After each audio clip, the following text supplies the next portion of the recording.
the fall and winter vegetables. They are so good for you and really so easy to grow because nature actually helps you out with this particular season with rainfall. We're going to talk about three main topics tonight. One is managing your soil, water aeration, and the sun in a winter vegetable garden. The second, crops to grow in your winter vegetable garden, what to plant and when, and how to avoid problems and what to do about some of those problems if they start. And then lastly, why grow cover crops in your winter garden and how to plant and harvest them to maximize that benefit. Okay. So if you've attended one of our webinars in the past, I know you've seen the four foundations of success. First foundation is soil. We have water, aeration, and of course, sunlight. So building healthy soil is probably one of the most important things we can do for a healthy garden. We want to build a healthy environment that encourages our microorganisms in the soil, the bacteria, the fungus, worms, and other life. It's crawling with billions of live organisms in this healthy soil. What's so important about this is it's building a symbiotic relationship with our plants.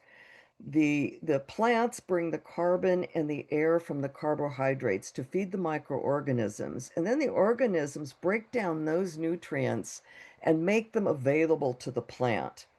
So the plant is being fed by the soil. How do we know if we have healthy soil? Well, you can always take a soil sample and send it in for a soil report. And in our handout that we will be giving you after this webinar, we'll have a list of places that you can go for a soil report. Now, if you don't have time for a soil report and you want to do something rather quickly, you can go to your garden store and you can actually pick up a fairly inexpensive soil test kit. I did this, last week in one of our community gardens because we were moving from a summer garden to a winter garden, and we wanted to demonstrate what happened to the soil after we had grown tomatoes and squash and some really heavy feeders. So it took us only about 10 minutes to find out what our pH, our nitrogen, potassium, and phosphorus was in the soil. And not surprising, practically no nitrogen because our heavy feeders really took up all that nitrogen for plant growth. So we then amended the soil and then we retested with a very different result. And those are raised beds, so it's a little easier control. If you're planting in the earth, it really behooves you to get one really good soil report that does more than just test pH, nitrogen, phosphorus, and potassium because there are 17 micro and macronutrients that are essential for healthy plants. And most plants grow best in a pH range of 5.5 to 7.5. So slightly alkaline. 7.0 is neutral, so there's a few things that'll be fine in 7.5, but most of our plants like just a slightly acid soil. If after you've tested your soil, you've decided you need to add some nutrients that are missing, there is a lot of fertilizers on the market. And we recommend going for organic amendments and organic fertilizers. So we don't recommend any particular brand. We can't do that, but do look for organic. And then it will usually tell you on the package what kind of nutrients it'll contain and will contribute to your garden. If you choose a fertilizer that's manufactured, that's not organic, we recommend going with a slow release over one that puts all the nutrients to the plant immediately. With these fertilizers, you're feeding the plant, you're not feeding the soil. So it happens immediately. These nutrients are readily available to the plant. And if there's a lot of water involved, you're going to wash out the nutrients very quickly. They're going to go into your water table So slow release is better, but organic is the best. How much water? Well, fortunately, nature helps us in our fall and winter crops by providing rainwater, and so less irrigation is needed. Less irrigation is also needed because the temperature is lower and plants don't perspire or burn or put out lose as much moisture. And the soil doesn't lose as much moisture either, so you don't have to put as much back. There's several ways to test the moisture in your soil. We have moisture meters, as you see on the left, and on the right, there's a spade, there's a soil core, but your best friend is just your finger, putting your finger in there to see if the soil feels wet. You really can't tell by looking on the top of the soil because it dries out fairly quickly, but you can grab a bit of soil down a little further towards the root zone and put it in your hand. And if it holds together, if there's enough moisture to hold it together, then you have enough moisture. You don't have too much, you don't have too little. So your hand is your very best tool for detecting levels of water. You also want to safeguard aeration. And here in Contra Costa, I know we have a lot of clay soil, particularly in the central and the East County. And sometimes that soil can get very compacted, particularly if you're walking on it, you're running heavy equipment over it. It compacts the soil, and what that does is it doesn't have the necessary pores to hold oxygen and water. And so you see a situation where the water is not draining well, it's sitting on top of the soil, and you could get an anaerobic condition where there's just no air. And actually, your soil will smell, and that'll be a dead giveaway. And lastly, sun requirements. So again, fall and winter, you just don't need as much sun as you do in the summer. So in the summer, we know most plants require 6 to 10 hours and some 8 to 10 hours. But winter crops don't generally require quite as much. If you have it, of course, use it. But with a full sun, and if it's hot like this week, we're supposed to have a heat wave in Contra Costa, you might want to protect anything, any seedlings that you're planting, because it might still be too hot for these delicate fall and winter crops. And we'll talk about that in a bit. So half sun, 4 to 6 hours, is just perfect for the fall and winter crops that we plan to grow. And those include the roots, the flowers, the seed pods. So cauliflower, broccoli, cabbage, carrots, beets, onions, garlic, leeks, shallots, peas, and fava beans, which is also a great cover crop. And then in some areas, you might have part sun, 2 to 4 hours. And those are great for all your leafy green vegetables. They really don't require that many hours of sun and actually need a lot of protection when you're growing them in the summertime. That won't be necessary. And then, of course, shade, you're not going to grow vegetables. So no water, no sun, no veggies. So here we have some examples of we're obviously we're recommending you start right now. We're just past the middle of August, and to get those fall crops in, you need to start right now, but sometimes it's hot. And so there's several ways to protect your plants. And here on the left, we have a raised bed, and it looks like a PVC frame. This one looks like it was probably purchased, but you can make your own by going to the hardware store and getting PVC piping and putting it together or just hooping it. And then a little shade cloth on top here. The middle picture is my raised bean bed here.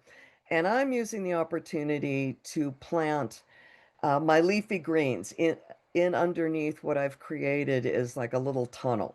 And so I'm starting all my little lettuces under there, and then my root vegetables on the south side where they get more sun. And then by the time these plants mature, I'm going to be cutting down those beans and they can get the advantage of the full fall and winter sun after that. So you can create your own little microclimate as well. And then another example on the right of some protection from the sun. So crops to grow in Contra Costa this winter.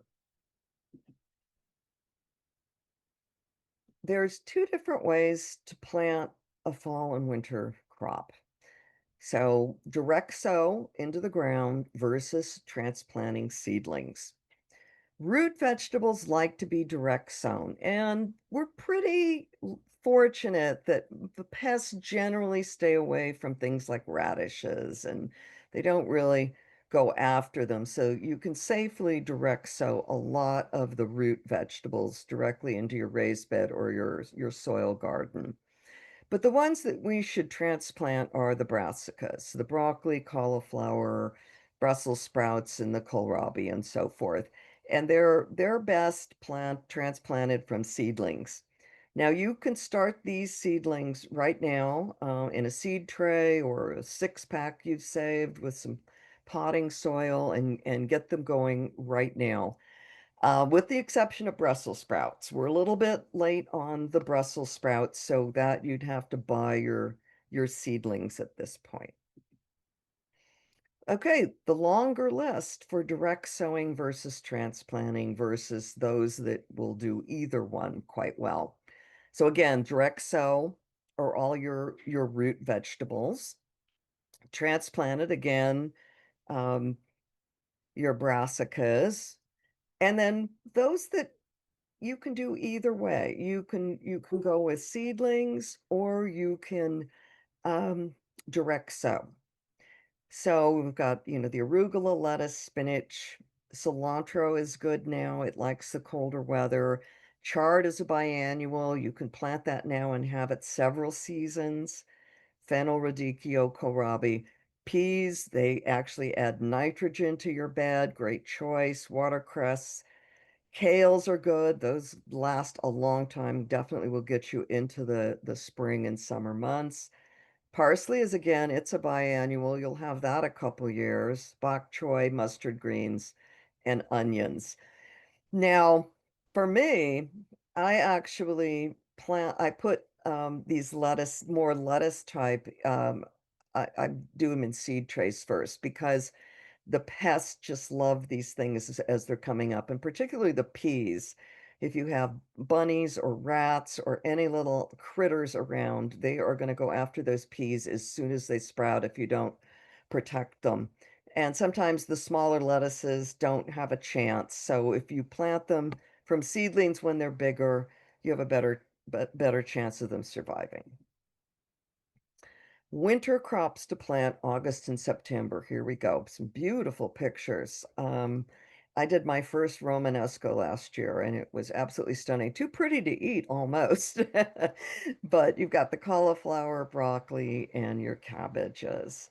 So you can start these in the garden as seedlings. Just a word about crop rotation, and this is a whole nother webinar, but you want to be mindful what you have grown in your garden over the spring and summer. And if it's been a high feeder like squash or tomatoes, you might want to think about planting one of your crops that would feed the soil, add the nitrogen, like your legumes, your peas would be a good choice in those areas. And then when spring rolls around and you're planting your spring summer crop, don't go back into that bed with the same crop family that you used before, like the nightshades, the tomatoes, the peppers, the eggplants. Move them to another location. And this will certainly help minimize the insect and soil problems, and it helps the soil following heavy feeders. So that's just a note. Okay, on to broccoli. So this was the winner of the last poll. Everyone wants to try and grow the broccoli, and it's a great choice. So once you have your broccoli going and it comes to harvest time, go ahead and harvest your head before it starts to sprout. This broccoli head is actually immature flowers, and you can just cut it at the top of the stem. And then what will happen, leave the plant in place, and you're going to be able to harvest smaller offshoots in that picture on the right for weeks. So you can really maximize that broccoli crop, and they taste a little almost like broccolinis instead of the big broccoli head. So it's really nice to keep that broccoli going. Cauliflower Romanesco, cabbage, that's a one-shot deal. You're going to harvest the whole thing. And they can get really large. So you want them to get as large as you want and for cooking without, getting too old. Um, but with these, you have to be mindful to set them pretty far apart. Now, I have never grown a cabbage this big, but you really have to give them some space because with the outer leaves and all, they take up an incredible amount of space. And if you overcrowd them, you will get smaller vegetables. They just won't be as healthy or have room to grow, and the nutrients will be restricted in the soil.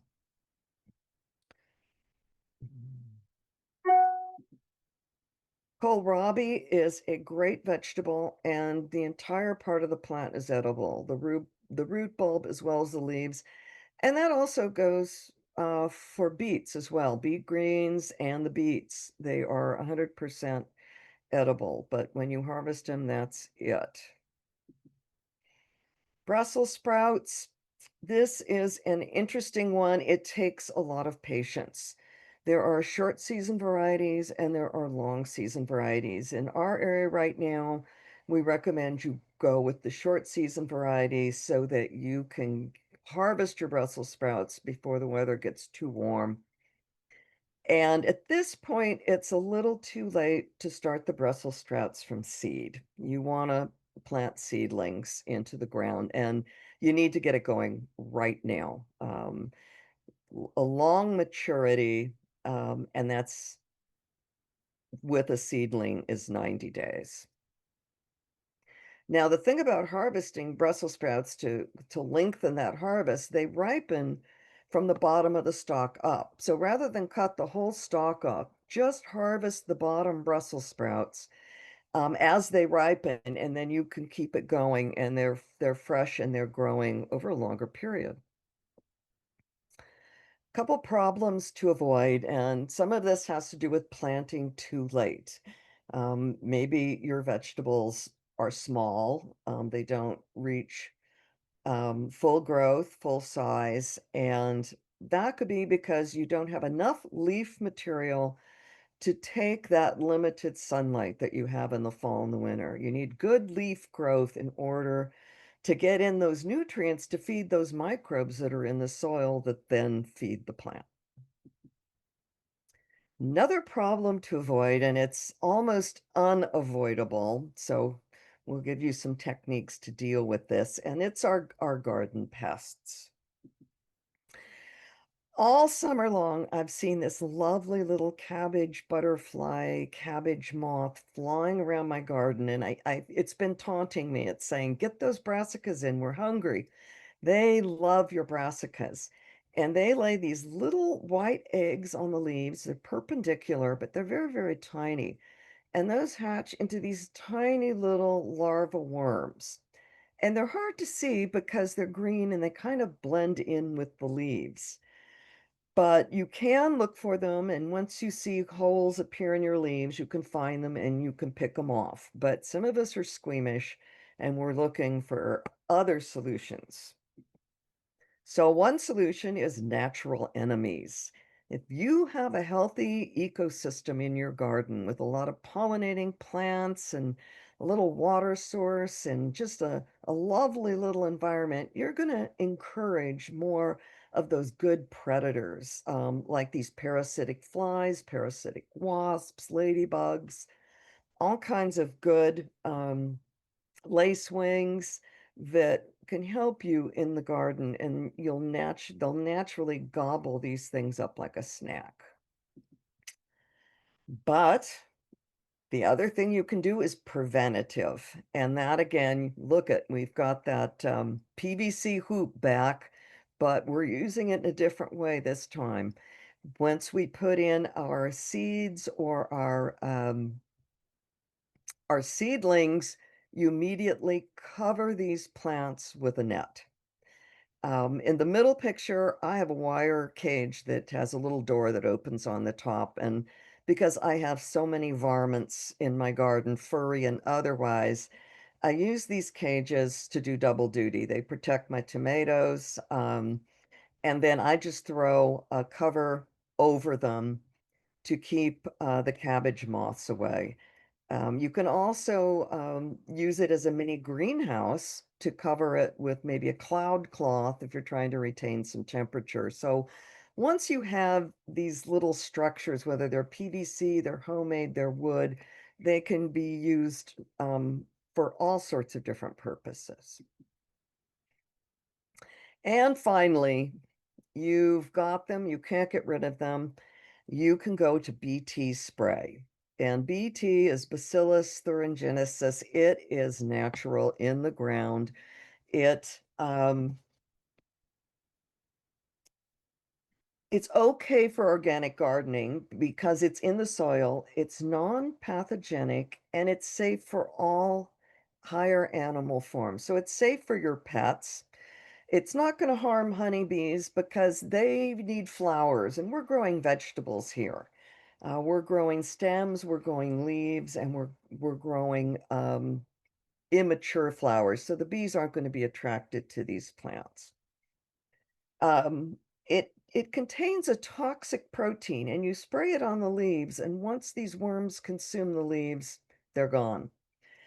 The one caveat is you don't want to overuse it because pests can develop resistance.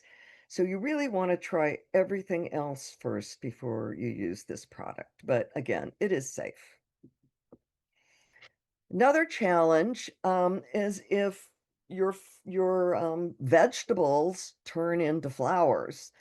And they're still very good to eat, and, I see the flowering broccoli on the menu in a lot of the nice restaurants, on pizzas and different things, so it's very tasty, and the flowers are actually excellent in salads, but what you need to do is harvest it immediately, and so that you get m most of the vegetable, and it usually means that the weather hasn't been cooperating with you, and maybe there was a, a heat wave or something happened and is causing them to bolt. Okay, more crops that you can still start right now through September. Again, your root vegetables, carrots, beets, and again, start these from seed. Now, you're going to have to be pretty patient with the carrots. They take up to 21 plus days to germinate. And they have to have a constant water. You can't allow them to dry out. So, a lot of people plant their carrots and they give up on them. It's been a week and a half, they don't see anything. They think the seeds are bad, and then all of a sudden they start to come up later. So just be patient with those. The other thing about carrots is don't add manure. Manure causes the funny vegetable look, bifurcated roots. Some of them look like they have arms and legs. So if you've got raised beds and you're adding nutrients to that compost or potting soil, read the label and make sure that there's no manure in them. Here's a picture of the funny vegetables. So manure is one of the problems. It could also be too much water or erratic watering. If you've grown tomatoes this summer, you know tomatoes need constant water, or you could get end root rot or all sorts of things happens to tomatoes. A lot of vegetables like a very steady, constant watering pattern. And Mother Nature doesn't always do that for us. But if you have well-drained soil, that that'll help. Another thing, and this is entirely on us. We tend to overplant. Even master gardeners overplant. You know, a little is good, a lot is better. And we forget how big things are going to get. And you know, you're overstressing the soil and you're not allowing your vegetables to grow to full capacity. So really be mindful of spacing everything out. And it will tell you on the seed packages what the proper spacing is. Here's an example of how tiny some of these seeds are, and carrots are among the tiniest of the seeds, as you can see in relation to a penny. So, what I do is I'll open the package and I'll put it in my hand, and then I'll use my other hand to just sprinkle it along the row very sporadically.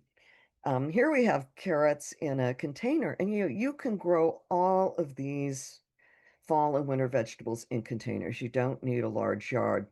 But what I recommend for root vegetables, and particularly the carrots, get the shorter varieties. Though there's little sweetie short carrots, do very, very well in containers. But again, you don't want to overcrowd it. Another way to help you space some of these seeds apart, you can get pelleted seeds, and it makes them bigger and it makes them show up because they're white.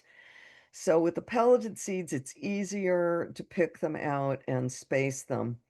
And if you have a lot of patience, you can get some paper towel strips and you can actually just get a glue stick and glue your seeds along the strip and then just lay the seed strips into your garden and lightly cover it with soil.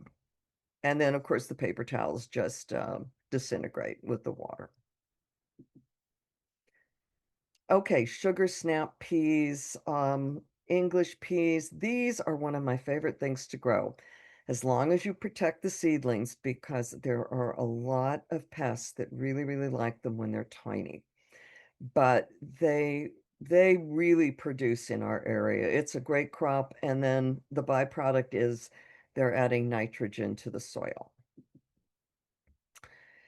The other crop to plant, and now we're getting into October, it's a cooler weather crop, are our alliums or our onion family. Popular one is garlic. You could plant October. The harvest isn't till June, so it requires a lot of patience. And I see a picture here. This is actually elephant garlic, which is a cousin to leeks, not a true garlic. So there's also the hardneck garlic, a little smaller, very, very flavorful, that you can plant. Leeks, October, and the harvest is in March, so not so long a wait. And then for those who are impatient, green onions, and this is kind of where I am. I'm out in December, whether I've planted a bulb onion or not, I'm pulling it out as a green onion or a little later as a spring onion. But this year, I finally got a great bulb onion, and I'll tell you the secret to that. One of the problems is people go and they buy onion sets. Now, the onion sets are already a year old and it's a biannual. So that second year, it wants to set flowers. So, what you need to do is get the seeds or the seedlings, not the onion sets, because that starts them out on their very first year. Another thing you can grow is shallots. These are easier than onions and they take less time and they're absolutely delicious. And you could see a small shallot and you get large bunches, and it's an earlier harvest than your garlic. Okay, crops grown for their leaves. Healthy vegetables. I recommend everybody try and grow these. We as Americans just don't eat enough vegetables. We got some great spinach here. Looks like some Bib lettuce, red leaf lettuce, kale, and then the Swiss chard, that's a biannual. It goes for me 2 years. And You can have harvest for a very long period of time just by taking off the outer leaves of the plant. Don't pull up the whole plant. Just harvest outer leaves until finally the plant gets to spring and it's too warm and it starts to bolt. So if you have a cool spring, you could continue your crop of greens for a very long time. Okay, here we are with the onions. The secret to onions: cool weather. They don't like the heat. This is the crop to grow in February.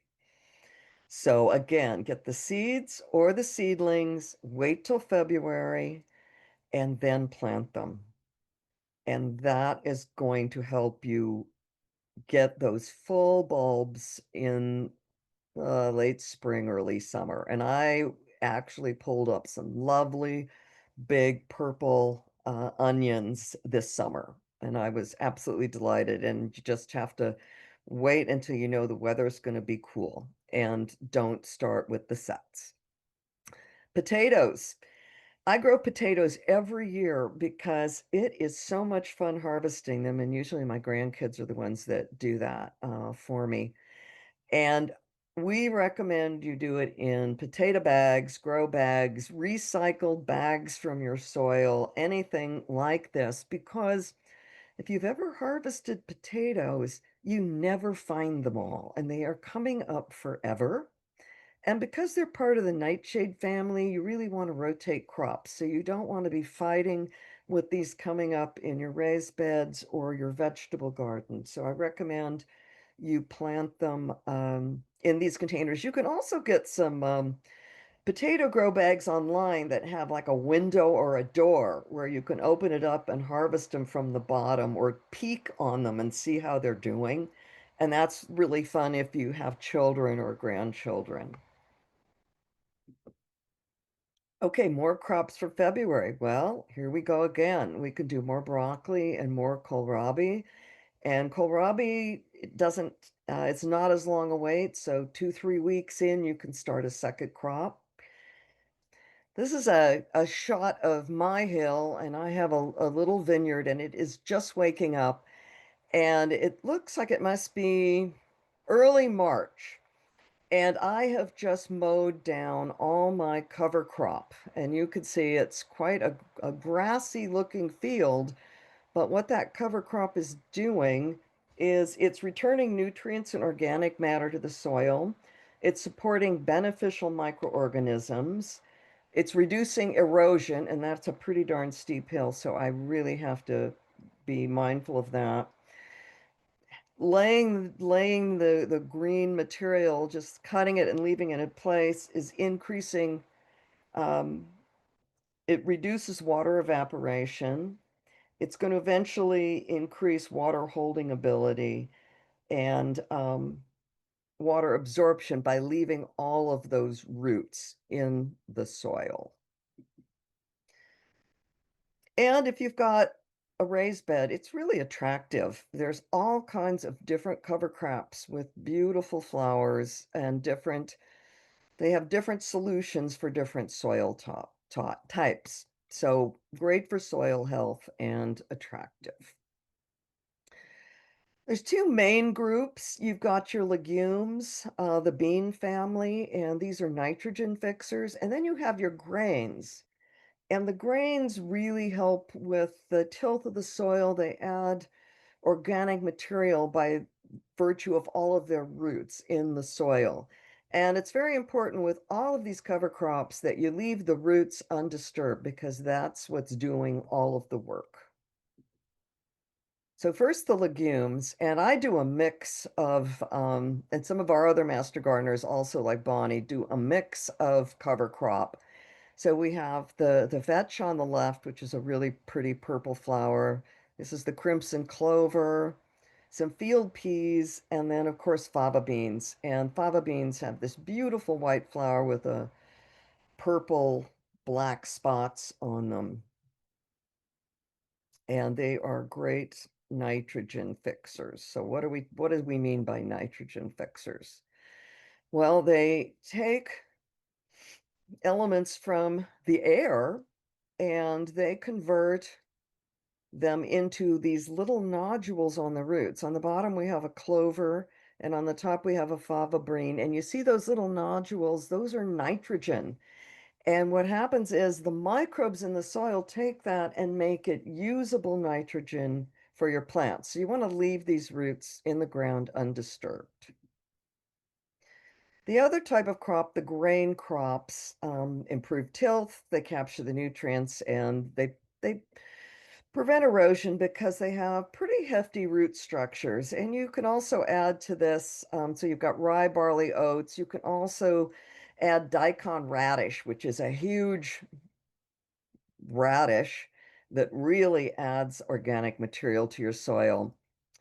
Buckwheat is really a lovely cover crop, but doesn't do so well in the cold weather, but it works in the warmer temperatures. And cover crops are direct sown. So you scatter these seeds and just rough up the soil with a hoe or something to cover them up. Or you can actually, if in a small area, you can sprinkle topsoil or something on top of them. Now, I nitro coat my seeds, my legumes. And what that does is it adds bacterium to your seeds that help with the nitrogen fixation on the roots. You here there's a picture right here of the seeds that are kind of rolled around in the bacteriums. And what you would do is wet your seeds with either water or milk, and then in a bowl, roll the rhizome bacteria all around that, and then directly plant them immediately. You have to do it, it's all one process. You can also get nitrocoated seeds. This is what I get. They're treated with 4 or 5 different types of rhizome bacteria, and the nitric coating helps them from doing premature sprouting. And the rate is really, really good with these, and you can order those online. So if you're just doing a raised bed or a vegetable garden, you don't need a huge quantity, but you can order larger quantities online or go to your gardening store. So early spring rolls around and you're going to see a lot of green mass. And what we do with these cover crops is we cut them down right at the ground level. Then, depending on the size of your garden, you can use shears, you can use clippers. For my hill, I'm obviously up there with a weed whacker. And there's a lot of options. You can just leave it in place as green manure and it will decompose right into the ground and add those nutrients right back, and also act as a mulch to hold in the moisture. Or you can throw them into your compost pile and then add some dried leaves or the paper from your office paper shredder on top for a compost mix. And here is an example of it using as green manure on top of a raised bed. So you can lay it down, you can add a little more compost or soil right on top of that. But you want to wait 3 to 6 weeks before you're planting your summer crop to allow time for all of the plant material and the roots to start to decompose, and time for the microorganisms to work on all those nutrients and make them readily available for the plant.